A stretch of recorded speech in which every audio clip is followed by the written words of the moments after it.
Nah, kemudian mari kita lihat hukum bertransaksi menggunakan dompet digital. Nah, hukum asalnya sebagaimana tadi yang kita sudah kupas, hukum asalnya dompet digital itu boleh.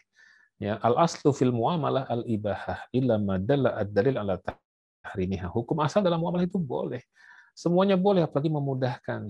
Ya, kecuali ada haram, ada larangan-larangannya gitu. Ribanya ada nggak di sini? Tidak ada. Ya, kecuali tadi kalau umpamanya penerbitnya Bank Mandiri ketika saya datang ke Bank Mandiri ya penerbit kartu itu dan saya mau top up ya dikenakan cas, nah maka itu bisa menjadi riba karena dia yang menerbitkan. Kecuali kalau yang menerbitkan itu adalah pihak lain ya. Misalnya tadi saya top up di minimarket ya, minimarket dia harus memiliki alat yang kalau tidak ada alat itu maka kita tidak bisa top up ya. Nah, karena kita menggunakan alatnya minimarket tersebut, kita dikenakan cas 1.500. Maka casnya boleh, tidak masalah. Ya, tapi kalau langsung di penerbitnya itu tidak boleh. Yang kedua adalah pendekatan akadnya. Kalau kita simak penjelasan para asatidz, ya, para guru-guru kita, itu ada ragam variasi dalam menjelaskan tentang pendekatan akad ya dalam dompet digital ini. Ada yang dengan menggunakan pendekatan chord ya. Jadi ada yang memahami bahwa misalnya kita top up dana di GoPay ya, atau di OVO. Nah, dana kita ini ya pemahaman dari yang memiliki pandangan ini adalah dana yang kita top up itu dianggap sebagai chord. Chord itu artinya hutang. Jadi ketika kita men-top up saldo ya, itu dianggapnya adalah sebagai hutang. Ya, hutang yang kita berikan kepada GoPay, kepada OVO dan lain sebagainya. Sehingga ketika hutang itu memunculkan diskon, ya, maka mereka mengatakan diskon itu riba. Nah, jadi di sini sahabat Asa TV ya kita perlu tahu nih kenapa ada yang mengkategorikan bahwa itu adalah riba. Karena tadi ada yang memahami bahwa ketika kita top up, nah dan top up itu dana kita ada di GoPay, ada di OVO, ini sama dengan kita meminjamkan uang kepada GoPay dan kepada OVO. Nah, ketika kita meminjamkan uang, kita dapat manfaat yang berupa diskon, cashback, dan lain sebagainya, maka manfaat itu adalah riba menurut pendapat yang pertama ini ya. Nah, dasarnya adalah definisi riba, kullu qardin jaro alaihi naf'an fahuwa riba. Setiap pinjaman yang di dalam pinjaman itu ada manfaat yang diberikan kepada yang memberikan pinjaman, maka itu adalah riba. Contoh ya, ada orang hutang ke saya, ya Pak Ustadz pinjam uang dong 1 juta, saya mau pulang kampung. Ini saya kasih, ini 1 juta nih, kapan dikembalikan? Nah, seminggu lagi, ya.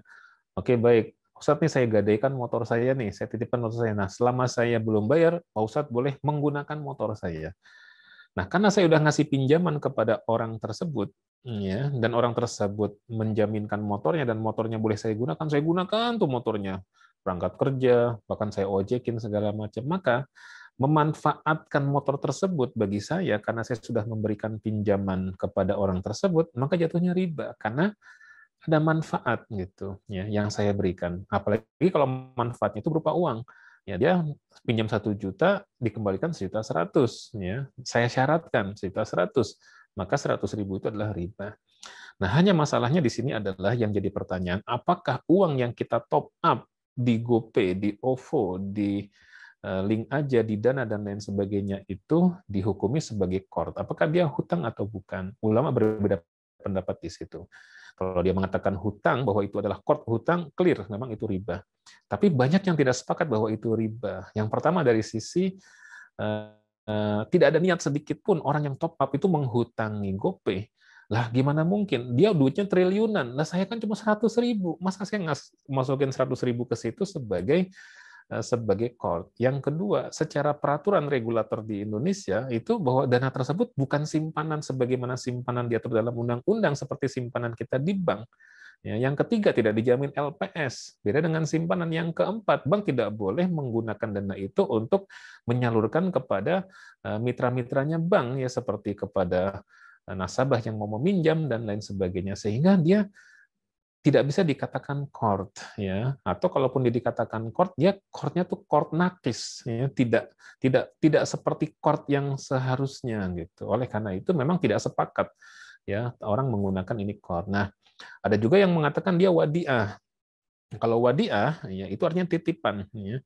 Kalau wadiah itu artinya titipan, kita menitip kepada pihak bank, ya atau maaf bukan pihak bank ya, kepada penyedia layanan tersebut, kita nitip uang, nanti anytime saya butuh saya gunakan gitu kan. Nah, kalau wadiah ini ya menggunakan konsep ini memang lebih lebih lebih nyambung ya.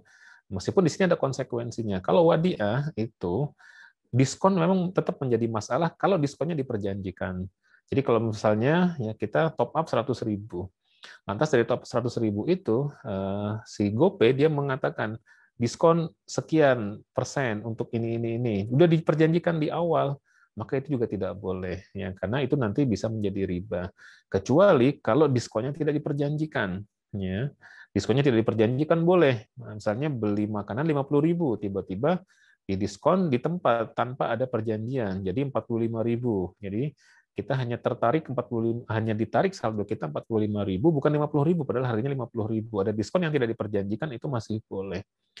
Atau ada juga yang memisahkan. Kalau dia diskonnya berasal dari penyedia ya dari GoPay maka nggak boleh. Tapi kalau diskonnya dari merchant ya itu boleh. Kalau dari merchant seperti diskonnya dari penjual martabak, dari penjual bubur ayam, dari penjual item-item yang memang kita beli, maka itu hukumnya masih boleh. Tetapi kalau dari penyedia, maka tidak boleh. Nah, ada juga yang menggunakan pendekatan ijarah mausufah fi zimmah. Nah, ijarah mausufah fi zimmah ini adalah beli jasa yang jasanya itu sudah teridentified. Ya. Nah, di situ ada misalnya kalau Gojek, ya, itu ada jasa pengantaran. Ya, kita ngantar dari misalnya dari Cimahi, dari Bandung, ya dari Pasteur ke mana nih, ya ke Braga misalnya gitu ya. Nah, itu sekian kilo, maka per kilonya sekian, maka tarifnya adalah sekian. Nah, dan itu juga ada range-nya. Kalau jam 7 sampai jam 9 range-nya harganya per kilometernya sekian, jam 9 sampai jam 3 sore sekian, jam 3 sampai jam 5 sekian ya. Itu boleh, masih terukur ya. Masih terukur, teridentifikasi dengan jelas ya. Apa namanya? Ada rate-rate-nya. Boleh. Atau dia beli makanan, itemnya banyak memang makanan, tapi semuanya sudah jelas, tertulis semua, tertera di situ, sehingga tidak ada goror. Ya, maka kita bayar di awal, misalnya kita top up 200.000, ya untuk nanti menggunakan jasa-jasa atau membeli barang-barang makanan tersebut.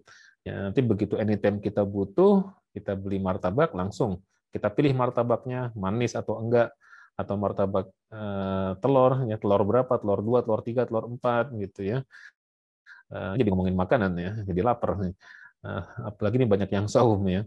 Nah, kemudian nanti terambil saldo kita. Makanya namanya ijarah mausufah fi dhimmah.